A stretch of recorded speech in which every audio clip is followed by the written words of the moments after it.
Europe 1. On est avec Jean-Pierre Raffarin. Bonsoir à vous. Merci d'être là. Bonsoir et bonsoir à tous. Ravi de vous accueillir pour parler de l'actualité politique. Alors, je sais que vous n'avez pas tout suivi de l'Assemblée nationale. Non, on travaille aussi l'après-midi. Oui, c'est ça. Mais c'était assez mouvementé pour Bruno Retailleau, notamment, qui était en prise aux attaques répétées de la gauche concernant ce drame, ce jeune musulman qui a été tué dans une mosquée vendredi dernier dans le Gard. On va écouter la réponse de Bruno Retailleau aux oppositions. Et puis, vous allez nous dire ce que vous pensez du climat dans lequel tout cela se déroule. Jean-Pierre Raffarin. On écoute Bruno Retailleau. Vous voulez diviser la France. Vous voulez, comme à votre habitude, hystériser le débat politique. Je ne vous laisserai pas faire. Vous abîmez notre pays quand vous le communautarisez. Vous abîmez notre pays quand l'un des vôtres appelle à la sédition, appelle à la milice privée. Vous abîmez aussi notre beau pays quand vous chassez un député socialiste parce que son parti serait sioniste, avec sans doute des relents antisémites. Eh bien oui, vous desservez la cause que vous voulez servir. Voilà Bruno Retailleau qui sera d'ailleurs l'invité exceptionnel demain de Sonia Mabrouk à 8h10 sur CNews Europe 1. Jean-Pierre Raffarin, que pensez-vous de ce climat ? Je pense qu'il a raison dans ce qu'il dit. Retailleau est à la hauteur de sa fonction. Et donc, je trouve qu'il a tout à fait raison d'être très clair sur ces sujets-là. On voit d'ailleurs très bien, il n'y a pas qu'en France. Il y a deux logiques politiques qui s'affrontent à peu près partout. Celle de ceux qui veulent rassembler une nation, rassembler des équipes, rassembler, et ceux qui veulent radicaliser, diviser et radicaliser. Peu importe. L'objectif n'est pas d'avoir 51%, l'objectif est d'avoir 10, 15, 20%, comme Trump, 20% de gens capables d'aller au Capitole, capables de croire que l'eau de Javel est un bon moyen contre le Covid. Donc c'est la radicalisation. Et Retailleau a raison de rester sur le cap de la République, qui est le cap du rassemblement. Droit dans ses bottes, malgré les attaques incessantes de la France insoumise et des écologistes, qui lui reprochent tout, de ne pas être allé sur place au bon moment, de ne pas être allé... Mais il reproche surtout qu'il réussit à redonner un espoir à droite. C'est surtout ça le sujet. C'est qu'au fond, il y a toujours eu plusieurs droites. Il y a eu une droite bonapartiste, une droite plus à droite, mais qui est républicaine, qui n'est pas l'extrême droite. Cette droite-là, depuis que Sarkozy a été retiré, on ne la voyait pas très exister. Ils n'étaient pas vraiment dans le gouvernement. Là, on a cette droite qui revient avec Retailleau et qui est un parti de gouvernement puisqu'il est aux affaires. Donc là, naturellement, vis-à-vis de la gauche et de l'extrême gauche, c'est assez préoccupant. Mais est-ce que ce climat n'antagonise pas le pays, ça on se l'est dit, mais ne va pas écarter les Français de l'idéal républicain, Jean-Pierre Raffarin? Ça, je pense. Je pense que d'abord, plus gravement que d'ailleurs seulement la question politique, c'est la proximité qu'il y a aujourd'hui entre les logiques de violence et les logiques de guerre. Parce que tout ça, au fond, la guerre et la violence sont des sœurs jumelles. Et tout ça, ça rend acceptable l'idée de guerre. Ma génération est née avec l'idée que la guerre en Europe n'était plus possible. Parce qu'on avait eu nos parents qui nous avaient parlé de la tragédie, des hontes, de tout ce qui s'était passé. On pensait que c'était plus possible. L'histoire avait effacé ça. Et on s'aperçoit qu'on peut recommencer, qu'on voit dans le monde des choses revenir qui étaient des choses inacceptables. Et donc, à chaque fois qu'on brutalise, à chaque fois qu'on met la violence en scène, on participe, au fond, à cette acceptabilité de l'horreur. Et ça, je trouve que c'est inacceptable qu'à l'intérieur d'un parlement, là où on représente un pays, on puisse avoir ces logiques de violence et de brutalité. C'est extrêmement grave et les gens qui font ça ne savent pas où les conduit leur propre méthode. Louis Dragnel, une question. Jean-Pierre Raffarin, vous dites que c'est inacceptable et que ça ne doit pas avoir lieu à l'Assemblée nationale. Mais on le voit bien, tous les partis politiques, à l'exception de la France insoumise évidemment, se cassent les dents sur les solutions. Qu'est-ce qu'il faut faire pour éviter que l'appel à la sédition, que l'antisémitisme soit promu à l'Assemblée nationale et même dans le débat public? Bien sûr que c'est très difficile. Mais vous savez, la question qui est aujourd'hui posée, mais partout dans toutes les démocraties, c'est que les sujets sont très complexes et puis les solutions qui sont demandées par l'opinion sont de plus en plus simples. On voit bien sur la question de l'Algérie, on voit bien qu'on peut faire monter les brutalités, on peut bien opposer les deux pays. Et à un moment, où va-t-on dans cette brutalité? On ne peut pas accepter qu'on soit mis dans des positions où on se sent insulté par un autre pays, mais on voit bien que si on monte notre opinion publique contre l'Algérie, si l'Algérie monte l'opinion publique contre la France, où va-t-on? On voit bien qu'aujourd'hui, il y a des formes d'escalade, de violence. La violence est sans issue. La violence ne conduit nulle part. Alors, il faut naturellement reprendre son sang-froid, essayer de revenir à des pédagogies de respecter parfois. Mais bien sûr qu'il faut. Bien sûr. Il appelait simplement à ce que l'Algérie respecte la position de la France et les décisions de justice J'apprends tout à fait ce que dit Retailleau. Donc, je participe et je ne trouve pas que le propos de Retailleau est un propos violent. Je parle des autres. Je trouve que justement, on peut très bien être ferme aujourd'hui et avoir des attitudes qui sont des attitudes de respect, de respect de la démocratie, de respect de la position de l'autre. Car au fond, qu'est-ce que c'est que la violence? La violence, c'est la destruction de l'autre. C'est ce qu'est fondamentalement la guerre. Donc je vois, ce qui me rend vraiment très inquiet de tout ça, c'est cette acceptabilité de la guerre qu'on voit un peu partout maintenant dans le monde. Parce que c'est vrai en Allemagne, c'est vrai en Italie, c'est vrai naturellement aux États-Unis, c'est vrai en Grande-Bretagne, c'est vrai partout. Il y a cette décrédibilisation des logiques de rassemblement pour privilégier les logiques de radicalisation. Et Jean-Pierre Raffarin, c'est la stratégie de Jean-Luc Mélenchon. C'est la stratégie de Jean-Luc Mélenchon. Et qui tente d'instrumentaliser la population française musulmane. Mais absolument, on voit bien.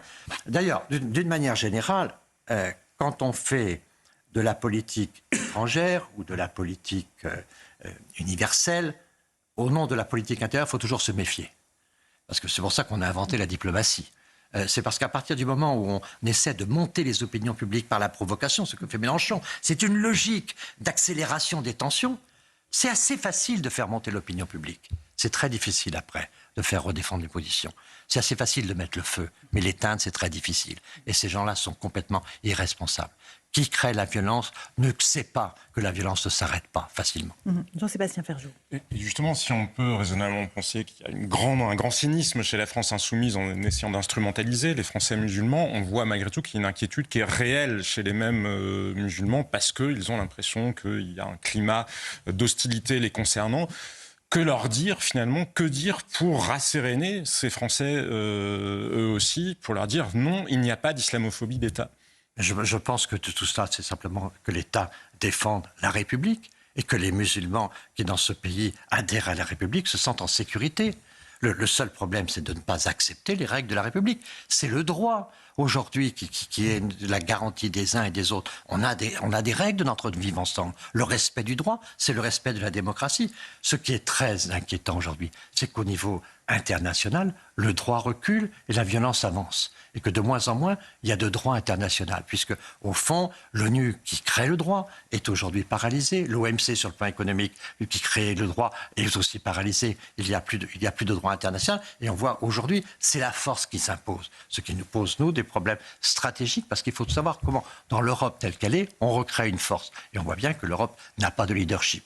Et donc je crois qu'aujourd'hui, nous avons une grosse difficulté, c'est de dire comment l'Europe recrée un rapport de force dans un monde qui vit au rapport de force et plus dans un monde qui est guidé d'abord par le droit. Monsieur le Premier ministre, vous revenez de Shanghai, du salon automobile de Shanghai. Vous étiez à la tête d'une délégation d'hommes politiques français. Je crois qu'il y avait Jean-François Copé, pour ne pas le citer à l'intérieur. Luc Châtel, aussi par Anne-Marie Drac, le patron de la plateforme automobile, Luc Châtel, l'ancien ministre, avec les gens de Mobiliance aussi, qui est ce grand syndicat patronal qui regroupe 180 000 entreprises du secteur de l'automobile.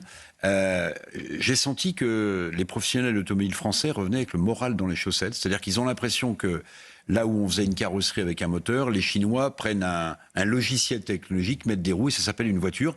Est-ce que le secteur automobile français, très en retard, européen, est condamné à acheter chinois? Je ne le pense pas. Parce qu'il y a dans cette affaire une fragilité de nos constructeurs, mais une très grande force de nos équipementiers. Le stand de Valeo, le stand de Focia, la puissance qu'a OP Mobilité en Chine font que les équipementiers, je crois qu'à eux trois, ils ont plus de 100 usines en Chine. Donc les équipementiers savent travailler. Et les marques françaises, mais oui, mais c'est que les constructeurs. Ça, c'est en effet très difficile. Mais ce qu'il faut voir, c'est que les Chinois jouent l'innovation à fond. Ils travaillent considérablement. J'ai fait une conférence à l'université de Pékin samedi, toute l'université au travail. C'est un pays qui travaille tout le temps. Chirac le disait, il dit « Oh, méfiez-vous, ils sont aussi intelligents que nous, ils travaillent 2 fois plus. Donc ils finiront bien par y arriver. » Et au fond, c'est ça qu'on voit aujourd'hui, c'est qu'ils bossent comme vraiment. Ils n'ont peut-être jamais autant bossé. Techniquement, ils sont très bons et ils arrivent à faire un certain nombre de choses. Alors, je trouve que nous avons trouvé à cette occasion, notamment avec Luc Châtel et tout ça, le bon discours, c'est que la course au droit de douane nous paraît une course un peu dépassée. Le protectionnisme n'a jamais créé de richesse. Ce qu'il faut, c'est exiger que quand une voiture chinoise arrive en France, il y ait un certain quota de production locale. C'est la production locale à l'intérieur de la voiture qui peut nous rendre la voiture étrangère acceptable. Mais c'est vrai des États-Unis, c'est vrai des États-Unis. Ça, c'est une règle qui a déjà été appliquée par la Chine et qui est appliquée par d'autres. Et je crois que tout le monde pourrait appliquer cette règle-là. Donc les professionnels sont en train de travailler sur ce contexte-là.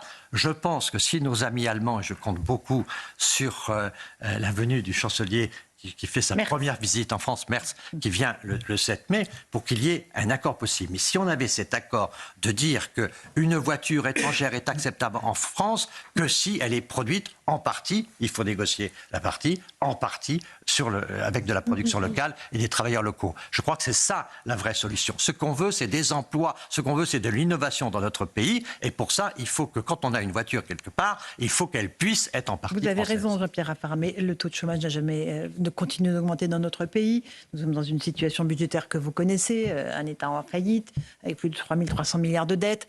Comment attirer les entreprises? Aujourd'hui, elles ferment les entreprises chez nous. Enfin, soyons quand même très responsables aujourd'hui.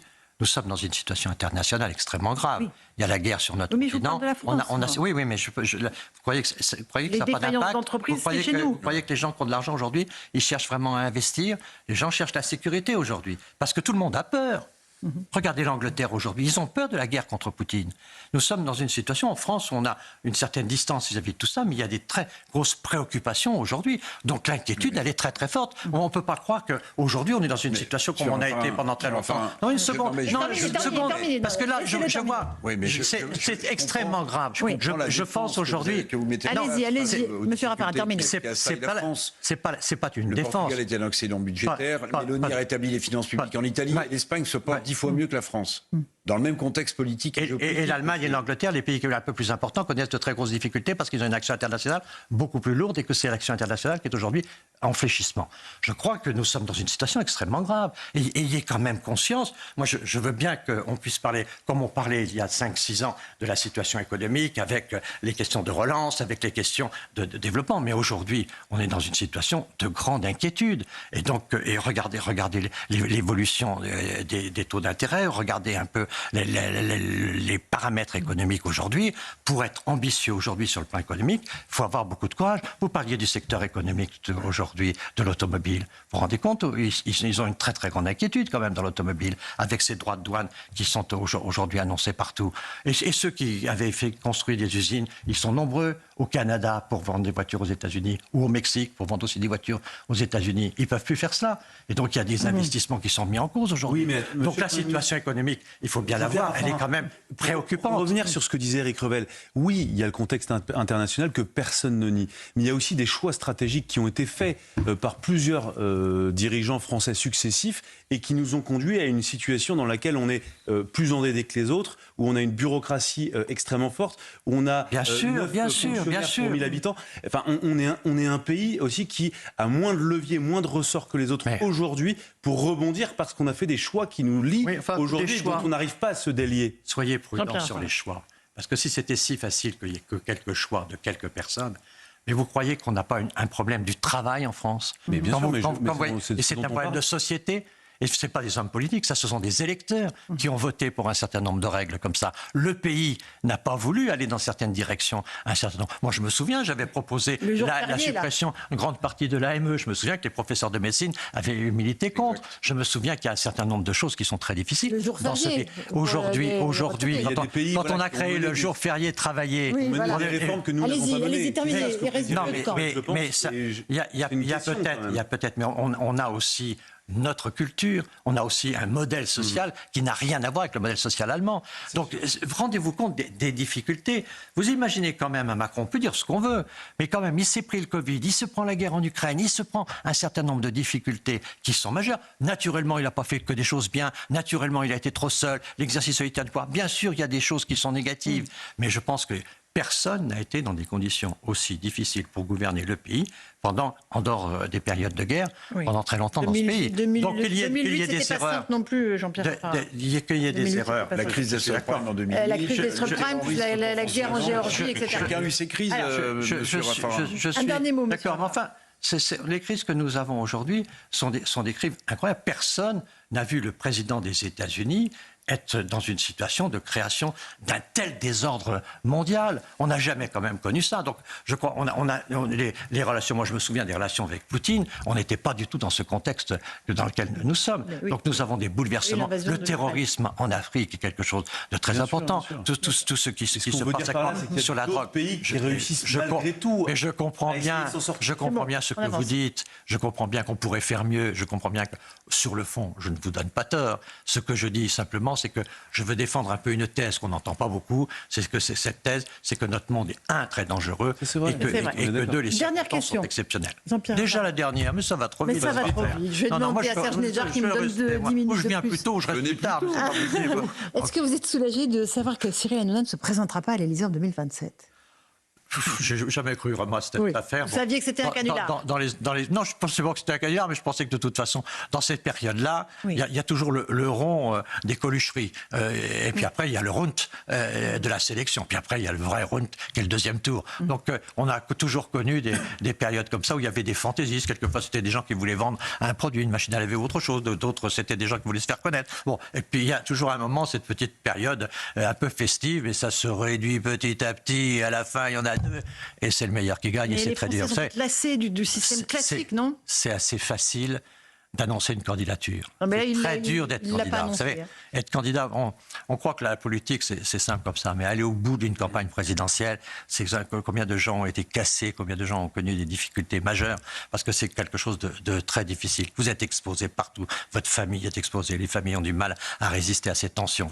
C'est pas quelque chose de si simple. Et je pense que être candidat à la présidence de la République, j'ai beaucoup réfléchi à tous ces sujets-là. J'ai jamais voulu m'approcher trop près de ce soleil parce que je savais qu'on s'y brûle les ailes. Magnifique conclusion, merci beaucoup. Jean-Pierre Raffarin d'être venu ce soir sur CNews et sur Europe 1. Merci Éric Revel. Merci Laurence. Louis de Racknet. Dans un instant, Christine Kelly sur CNews, Pierre de Villeneuve sur Europe 1. Bonne soirée.